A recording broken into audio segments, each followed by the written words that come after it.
Hey guys, thanks for watching TFB TV. I'm Joel with the Precision Rifle Network. Today, the CZ 527 American 300 Blackout. So what I'm going to do for you today is I'm going to give you a straight up review of some specifications and everything of the CZ 527 300 Blackout. But then I'm also going to get some groups on paper with subsonic ammo at 50 yards. And then I'm going to get some groups on paper at 100 yards with supersonic ammo. And then this gun has kind of a unique feature, and that is it has a set trigger, which if you're not familiar with that, it kind of reduces the pull weight of the trigger. So then I'm going to get pull weight group with it in its standard configuration and a pull weight group with it on its set configuration. So we're just going to kind of be testing this thing out, see what kind of accuracy we can get out of it, and I'll give you some specs to get this thing started. Let's go. Guys, this is a mini Mauser style action. I don't know if you realize that or not, but the Mauser action, of course, historically very reliable. This is kind of modeled after that. So I think personally a very reliable, nice action. It has a 16.5-inch barrel. The barrel is cold hammer forged. It is a 1 in 7 twist, so it should stabilize those heavy bullets pretty well. And we saw that today with my testing. The stock is a black polymer. It's got a kind of a rubberized texture to it. It does have some light stippling around the hand grip and under the forend, but overall pretty durable, pretty nice finish on that. It is lightweight. This gun comes in at just under 6 pounds. The length of pull on the stock is 13.5 inches. It does have a 2-position safety. It's kind of directly opposite of a Remington 700 style action though. It has a 5-round detachable box magazine.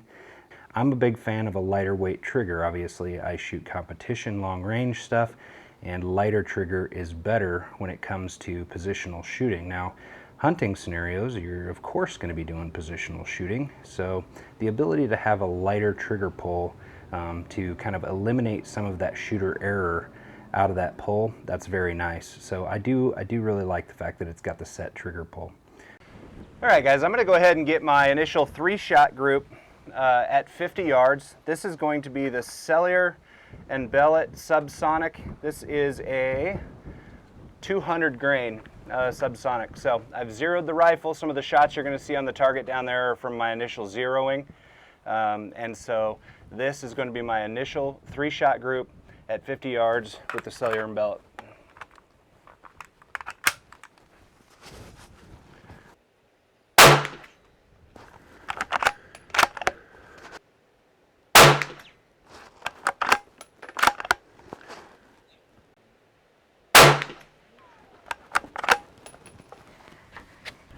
All right guys, now I've got the Hornady subsonic. This is a 190 grain Sub X from Hornady. I'm gonna go ahead and get my 3-shot group with this guy at 50 yards.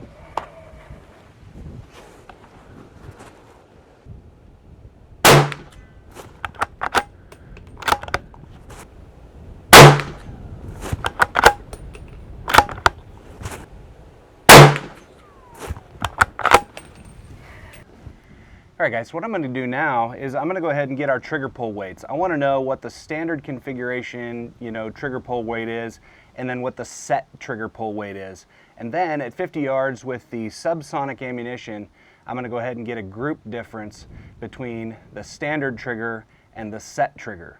If I do my job, it really shouldn't be all that different, but we're going to see. Depending on pull weight, it really could make a difference. So let's go ahead and do that now. I am using the Wheeler trigger pull gauge. We'll do the standard configuration first, and I'll do this 3 times each just to be sure we're good.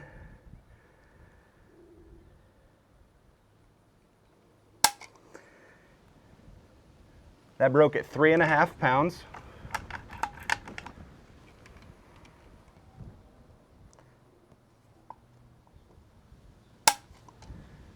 £3.5.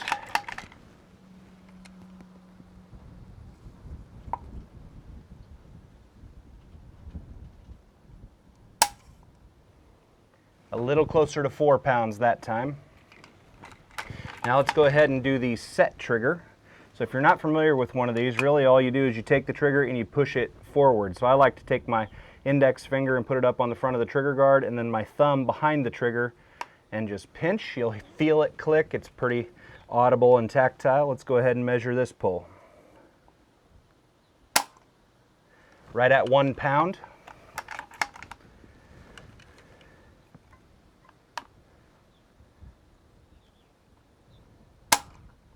One pound.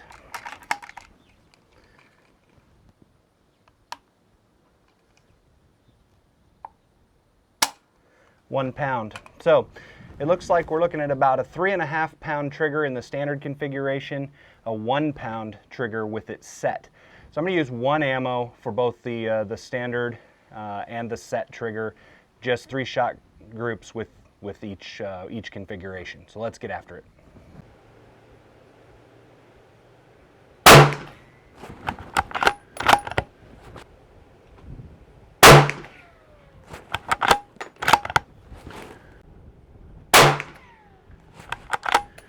Well, guys, that's going to be hard to beat. That was with the 3.5 pound configuration.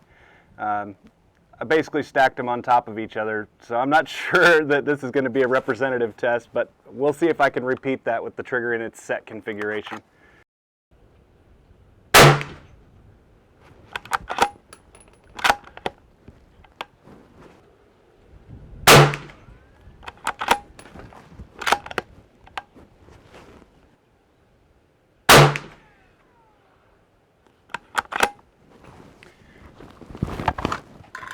All right, so I am going to have to apologize a little bit. I don't have enough ammo to do a 5-shot group with each of these. I was able to end up getting a better group with the trigger set at 3.5 pounds than I was with the trigger set at 1 pound. So not a very clear representation. If I have enough ammo at the end, I'll do that test again with the Supersonic rounds, and we'll see how it varies then, but then that group will be at 100 yards.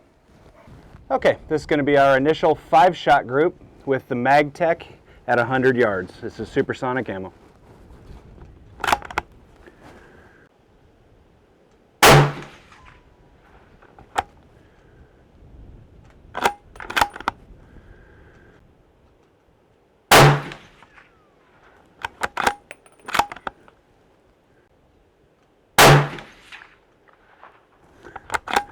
It is all over the place down there at 100 yards, probably looking at a good 6-inch spread.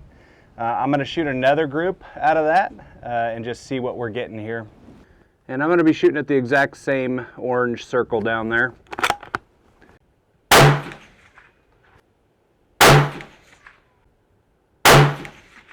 Well, guys, I'm thinking that the MagTech is no good. I'm going to give you one more 3-round attempt. I'm just trying to figure out if maybe the barrel is just trying to settle into this ammo or if it's just bad ammo. So, well, bad ammo for this gun anyway. We're going to that orange circle 3 more times.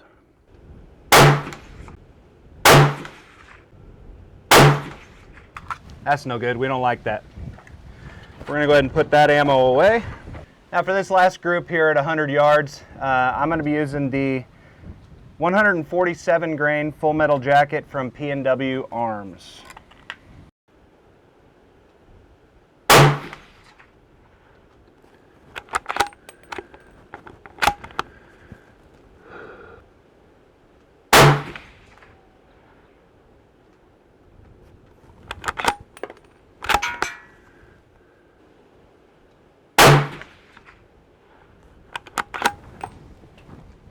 Not really sure what's going on with that, with the gun. This is 2 different ammos now that are giving me very similar crappy results. I checked my scope base, I checked my rings, all those kinds of things that you would normally do to troubleshoot, and we're just not getting it.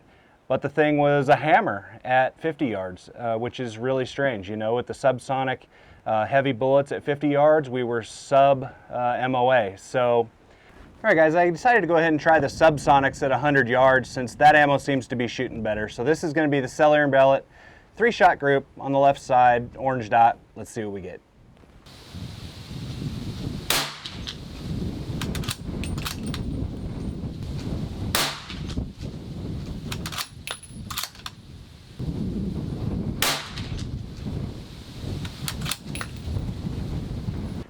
And now on that right side orange dot, we're going to be doing the Hornady subsonic at 100 yards.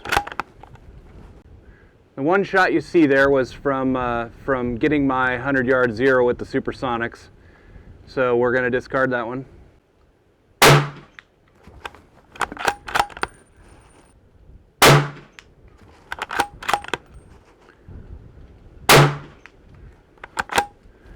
All right. So it is safe to say, easily, just from what I'm seeing through the scope, I haven't been down range yet, it is safe to say that this gun really likes the subsonic ammo as opposed to the supersonic. All right, guys, thanks for watching TFB TV today. Hopefully you appreciated that review of the CZ527 American in 300 Blackout. Take a minute to check out our sponsor, Ventura Munitions. Those guys provide us with ammunition and support over here. We sure appreciate them. Also consider supporting us through Patreon, and stay tuned for more great videos from TFB TV.